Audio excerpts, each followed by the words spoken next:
Pradesh might be Bollywood new future, क्योंकि यहाँ पर रामोजी फिल्म सिटी और मुंबई फिल्म इंडस्ट्री से भी बड़ा 1000 एकड़ का स्टूडियो बन रहा है। ये स्टूडियो इतना वेल इक्विप्ड रहने वाला है कि यहाँ पर पूरी मूवी की क्रू सिर्फ एंट्री मारेगी और निकलते समय अपनी मूवी को हार्ड ड्राइव में लेते हुए निकलेगी। Hi guys, this is Nikita और आज यूपी को इंडियन फिल्म इंडस्ट्री का हब बनाने के लिए यूपी की गवर्नमेंट ने कई सारे इंफ्रास्ट्रक्चरल मार्वल्स डेवलप किए हैं, जैसे इंडिया का सबसे बड़ा airport Noida international airport and world's longest river cruise Ganga Vilas. Not just this, traffic कम हो और कनेक्टिविटी बढ़ जाए इसीलिए वहां पर इंडिया का पहला 6 लेन हाईवेज डेवलप हो रहा है, वो भी इतना एडवांस्ड कि उसके ऊपर आईएएफ के फाइटर जेट्स की इमरजेंसी लैंडिंग भी पॉसिबल है। एंड अल्टीमेटली ये सारे डेवलपमेंट का इम्पैक्ट ये होगा कि if you look closely, Bollywood की 80% वर्कफोर्स जो यूपी से ही है वो अब से यूपी के ही फिल्म इंडस्ट्री में काम करेगी। यूपी की गवर्नमेंट ने फिल्म्स की शूटिंग के लिए भी कई सारे सब्सिडीज निकाल रखे हैं ऑलरेडी। रीजनल लैंग्वेजेस जैसे कि अवधी, ब्रज, भोजपुरी, बुंदेली, किसी भी लैंग्वेज में फिल्म शूट करने पर उसके प्रोड्यूसर को मूवी के टोटल कॉस्ट का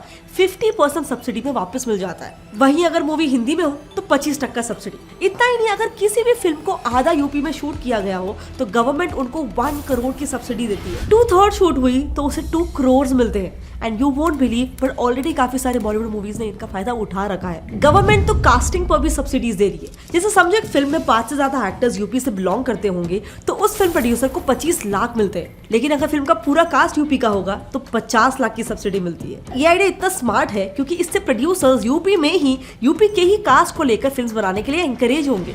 ये सारे सब्सिडीज तो चलो एक्टिव ही थे, लेकिन गवर्नमेंट यही नहीं रुकी, उन्होंने यूपी में ही फिल्म को शूट हो इसके लिए अब एक बड़ी सी फिल्म सिटी भी खोल दी है। एक्चुअली ये आइडिया इतना नया भी नहीं है, पुरानी गवर्नमेंट ने इसके लिए तो कॉन्ट्रैक्ट भी साइन कर लिए थे, मगर ये सारी बातें बस ऑन पेपर्स ही रह गई। लेकिन इस बार यूपी की गवर्नमेंट ने 2020 में एक खास मीटिंग रखी थी, वो भी बॉलीवुड के टॉप 35 प्रोड्यूसर्स और आर्टिस्ट के साथ, जहां उनका ये मैसिव 1000 एकर्स का प्लान उन्होंने सबके सामने रिवील किया। लेकिन इस प्लान पर सारे मेंबर्स तब एक्साइटेड हुए जब यूपी सीएम ने उस फिल्म सिटी के अंदर की यूनिक फैसिलिटीज को डिस्क्लोज किया। फैसिलिटीज जैसे कि स्टूडियोज, रेसिडेंशियल, थीम पार्क और यहाँ तक कि फिल्म इंस्टीट्यूट और एयरपोर्ट की।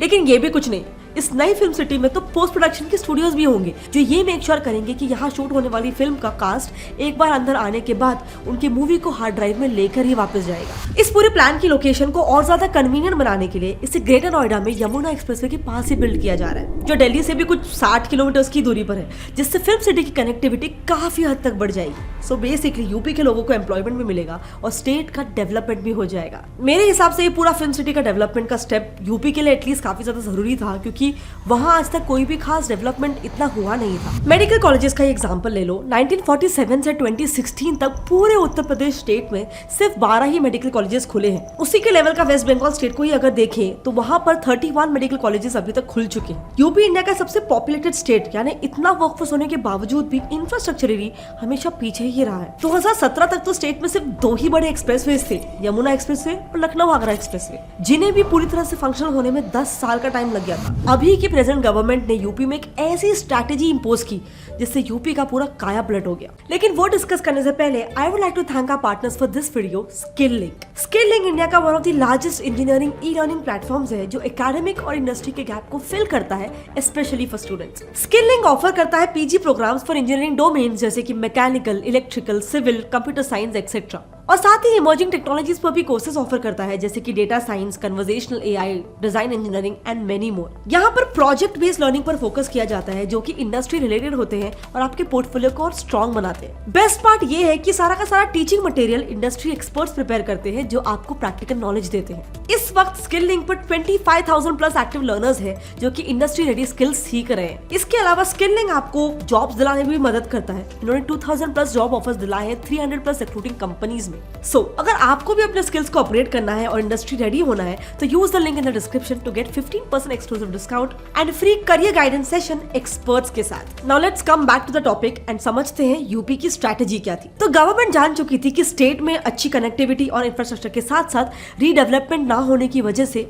वो हर सेक्टर में थोड़ा पीछे है। इनफैक्ट यही वजह थी कि एक मेजर रिलीजियस टूरिस्ट हब बनने के बाद भी वहाँ का टूरिज्म काफी ज्यादा कम था। एग्जाम्पल के लिए वाराणसी का काशी विश्वनाथ टेम्पल ही देख लो। उस एरिया का आखिरी लार्ज स्केल डेवलपमेंट 1780s में अहिल्याबाई होलकर ने किया था। उनके बाद से अब तक वहाँ पे कोई भी रीडेवलपमेंट के साइंस नहीं है एंड वो पूरा मंदिरों के आसपास वाला एरिया काफी ज्यादा बुरे कंडीशन में। यही फैक्टर्स किसी रिलीजियस प्लेस को ओवर क्राउडिंग और स्टैम्पीड से भी काफी वल्नरेबल बना देते हैं। लेकिन यूपी सिर्फ स्टैम्पीड जैसे प्रॉब्लम से वल्नरेबल नहीं था, उसके ऐसे हालत के पीछे एक और मेन रीजन था यूपी में चल रहे क्राइम्स और गुंडा राज। इस प्रॉब्लम के रूट्स इतने स्ट्रॉन्ग थे कि ये यूपी की पॉलिटिक्स को तक इन्फ्लुएंस करता था। अगर मैं सिर्फ लखनऊ की ही बात करूं तो वहाँ 180 क्रिमिनल गैंग्स थे। ये गैंग्स कोई भी पब्लिक गवर्नमेंट लैंड को अपने इलीगल कामों के लिए हड़प लेते थे और अगर किसी ने उनके अगेंस्ट आवाज उठाई तो वो तो उन ऑफिसर्स को पागल खाने में ही डाल देते थे। इस सबसे वहाँ की गवर्नेंस इतनी हद तक अनस्टेबल हो गई थी कि एक बार वहाँ की एक्स सीएम मायावती ने एक महीने में 170 IAS और IPS ऑफिसर्स को ट्रांसफर कर लिया था एक साथ, जिसने एक तरीके का रिकॉर्ड ही सेट कर लिया था। कुछ इसी इंस्टेबिलिटी की वजह से यूपी में सिर्फ मार्च 2012 से अगस्त 2013 के बीच 39 कम्युनल राइट्स के रिपोर्ट्स हुए थे।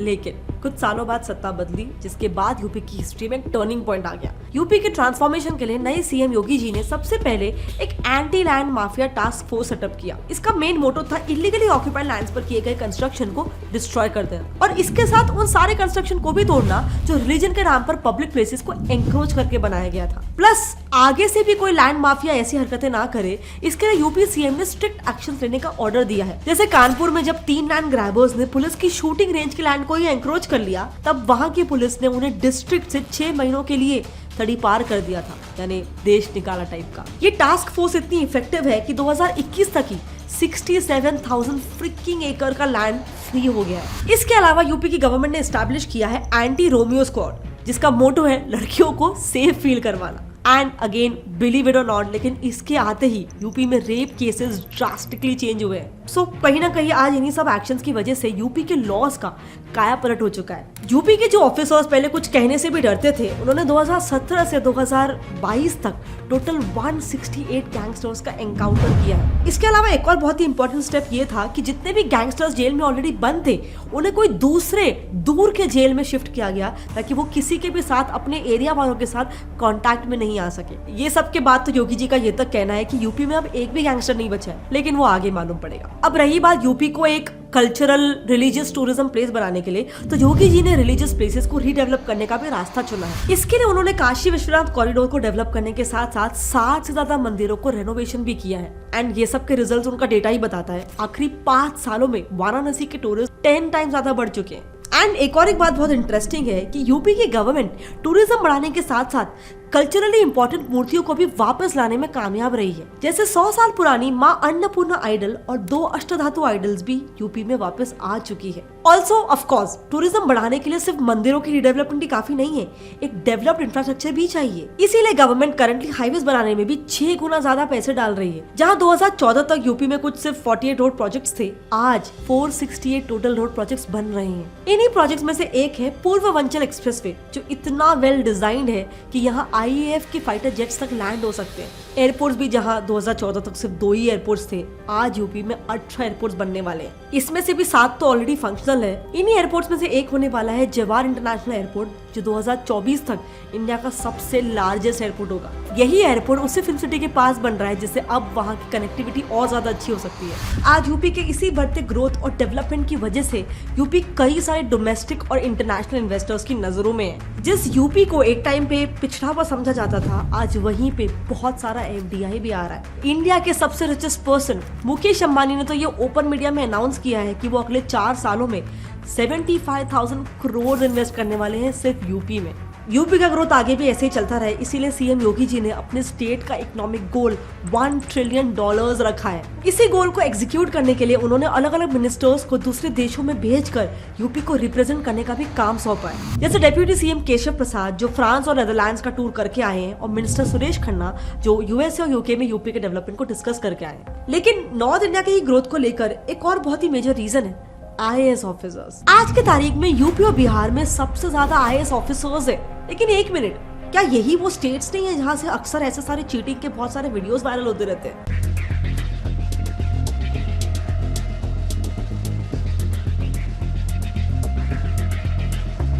व्हाट इज द ट्रूथ, कैसे ये स्टेट इतने सारे IAS ऑफिसर्स प्रोड्यूस कर पाते हैं। इस टॉपिक में हमने एक डिटेल वीडियो ऑलरेडी बना रखा है, अगर आप वो देखना चाहते हो तो आप यहाँ पे लेफ्ट पे क्लिक करके उसे देख सकते हो। यूपी के डेवलपमेंट के बारे में अगर इसके अलावा आपके पास कोई ओपिनियंस है, आपके हिसाब से क्या यूपी जेन्युइनली डेवलप हो रहा है या ये सिर्फ एक मीडिया का फैन है, आपके जो भी ओपिनियंस है प्लीज मुझे कमेंट सेक्शन में शेयर करना। I would love to know. अगर आपको ये वीडियो पसंद आए तो प्लीज इसे शेयर करो और एक लाइक कर दो। Also if you want to level up in your life, don't forget to register from the link in the description और comment box, which will give you 15% exclusive discount and free career guidance session with experts. मिलते हैं अगले time, तब तक के लिए जय हिंद।